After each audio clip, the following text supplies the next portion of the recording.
ठीक है। अब देखेंगे हम ओम का नियम में अभी तक हम लोगों ने बहुत बार सुना V/I इज इक्वल टू क्या आया था, R। ठीक है ना। R को हमने क्या कहा, प्रतिरोध कहा था। ठीक है ना।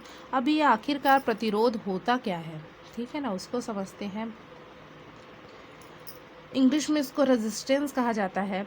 तो कोई चालक विद्युत धारा के मार्ग में, ठीक है ना, ये कोई चालक तार है, विद्युत धारा प्रवाहित हो रही है, उसके मार्ग में जो रुकावट, प्रतिरोध, अवरोध उत्पन्न कर रहा है, ठीक है ना, रुकावट उत्पन्न कर रहा है, उसे ही क्या कहते हैं, उसका प्रतिरोध कहते हैं। ठीक है, क्या कहते हैं, प्रतिरोध कहते हैं। तथा ऐसे चालक को क्या कहते हैं, प्रतिरोधक। क्या कहते हैं, प्रतिरोधक। ठीक है।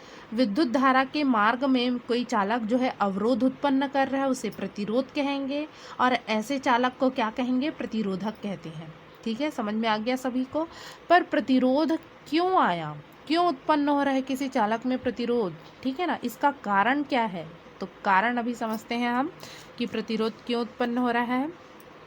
तो कोई भी चालक तार मैंने लिया है, यहाँ पे एक चालक तार, हम जानते हैं कि उसमें बहुत सारे अणु होंगे, अणु में परमाणु होंगे ढेर सारे, और बहुत सारे इलेक्ट्रॉन होंगे। तो मैंने यहाँ चालक में कुछ अणु बना दिए हैं, ठीक है, समझने के लिए, और परमाणु बनाए हैं, और उसके अंदर छोटे छोटे मैंने क्या कर दिया है, इलेक्ट्रॉन रख दिया है। ठीक है।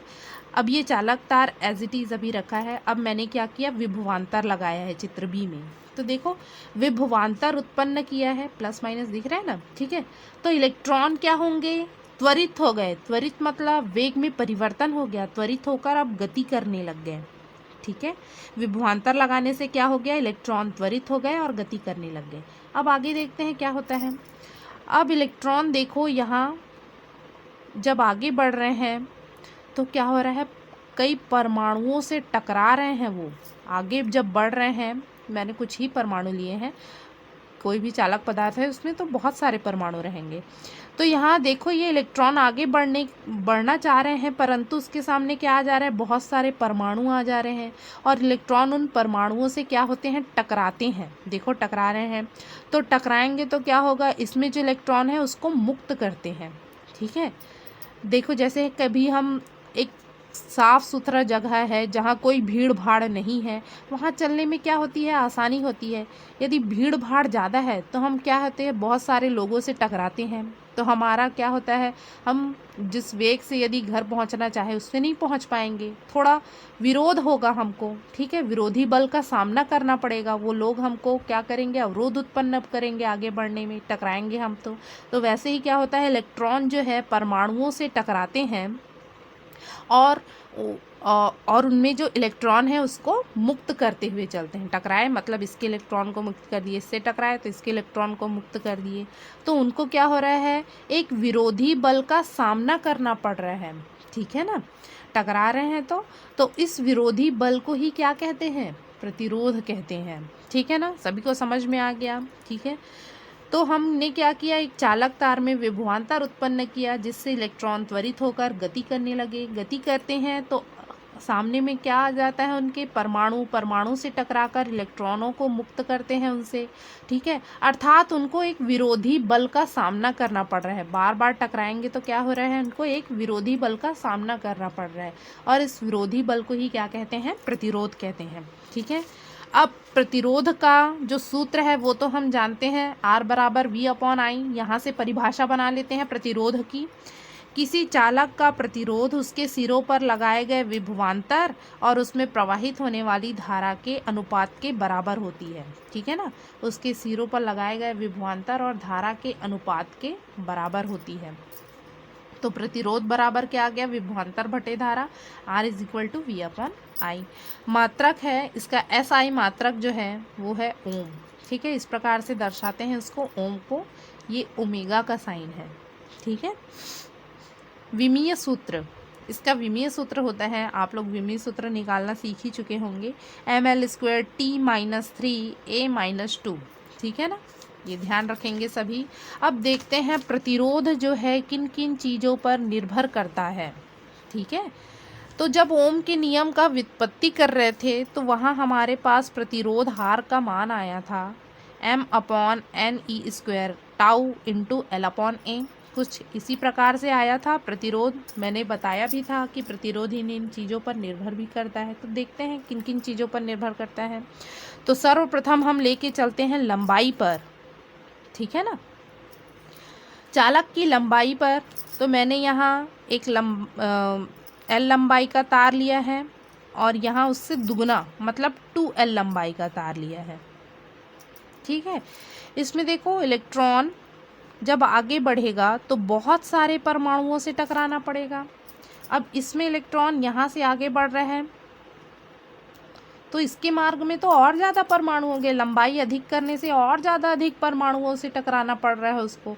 यहाँ देखो थोड़े कम है, यहाँ तो और ज़्यादा परमाणुओं से टकरा रहा है।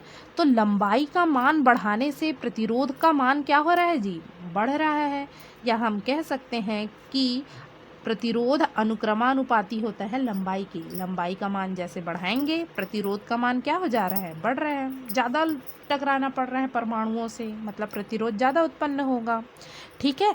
अनुप्रस्थ काट के क्षेत्रफल पर यहाँ मान लो मैंने 3 इलेक्ट्रॉन लिया है, इस प्रकार से गति कर रहे हैं। अब मैंने यहाँ 3 इलेक्ट्रॉन लिया है, ये इस प्रकार से गति कर रहे हैं। तो आपको पहले देख लेते हैं कि किन किन किस पर ले रहे हैं। चालक के अनुप्रस्थ काट के क्षेत्रफल पर, इसका क्षेत्रफल है A, इसका क्षेत्रफल है मान लो A', ठीक है ना। इसका क्षेत्रफल ज़्यादा है, ऑब्वियसली दिख रहा है। तो इसमें देखो इलेक्ट्रॉनों के आगे बढ़ने के लिए जगह कम है अपेक्षाकृत इससे। इसमें देखो ज़्यादा फ्री स्पेस, ज़्यादा जगह मिल रहे हैं तो इलेक्ट्रॉन कम परमाणुओं से टकराएंगे। इसमें क्या है, ज़्यादा पास है, सघन है, इसलिए ज़्यादा से टकराना पड़ेगा, ठीक है ना। इसको आसानी से आगे बढ़ने का मौका मिल रहा है। तो क्षेत्रफल बढ़ाने से प्रतिरोध का मान क्या हो जा रहा है, कम हो जा रहा है, ठीक है।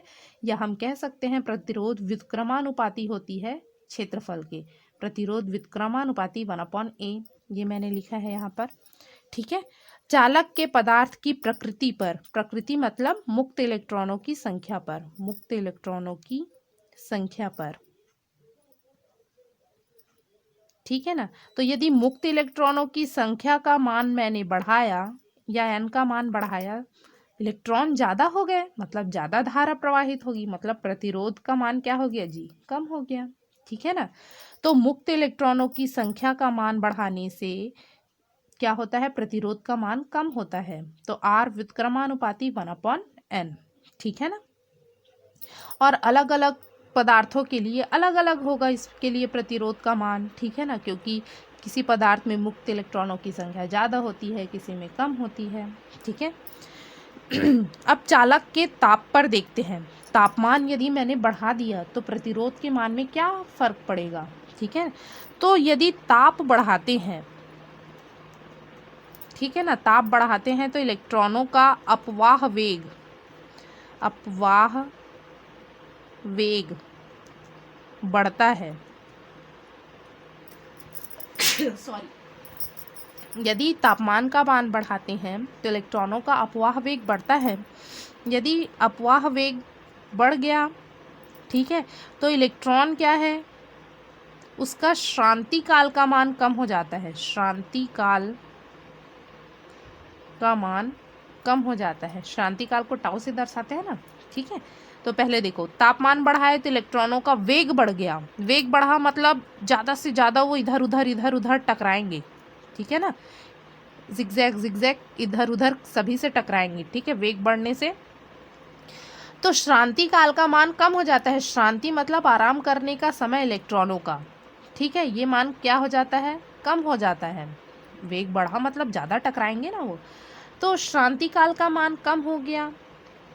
ज़्यादा टकराए मतलब क्या हो गया, विरोध ज़्यादा होगा कि नहीं। तो इसलिए तापमान बढ़ाने से प्रतिरोध का मान बढ़ता है, ठीक है ना, क्योंकि टकराने के मात्रा क्या हो गई, इसमें ज़्यादा हो गई। श्रांति काल का मान कम हो गया। यहाँ मैंने दर्शाया है प्रतिरोध R व्युत्क्रमानुपाती होती है 1/τ की, ठीक है।